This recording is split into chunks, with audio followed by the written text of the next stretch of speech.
There are stories too raw for history books. Stories that don't shout, but quietly reshape the mind to hear them.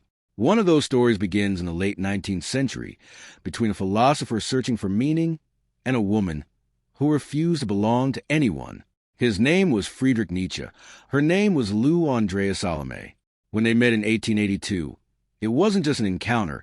It was a collision of mind, ego, and emotion that would silently reshape Nietzsche's entire inner world.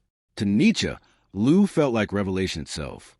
She was intelligent, independent, emotionally untouchable in a way that fascinated him. He didn't just admire her. He elevated her into something larger than life. But that was the beginning of his downfall. Because what starts as admiration can quietly turn into dependence when the mind confuses beauty with meaning. Lou, however, did not belong to anyone. She observed Nietzsche with interest, but she never surrendered herself to his vision of her. Nietzsche tried to build a connection based on intellect and freedom, even imagining a life where ideas, friendship, and philosophy could exist without emotional possession. But beneath that idealism was something more human: attachment. He proposed to her, not once but twice, and both times she refused, not out of cruelty, but out of clarity.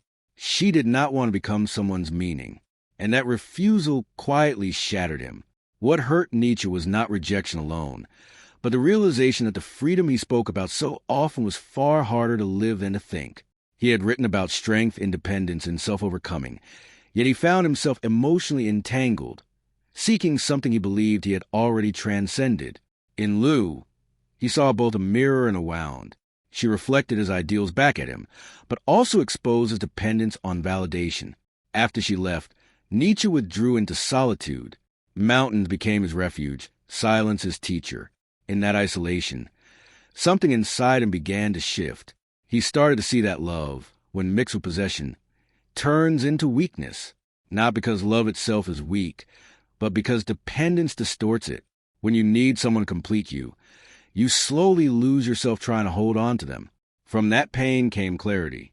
Nietzsche began to understand that emotional strength is not the absence of feeling, but the ability to remain whole while feeling deeply. Real power, he realized, is not control over others, but control over the self, the ability to stand alone without collapsing inward. In solitude, he transformed heartbreak into philosophy and suffering into structure.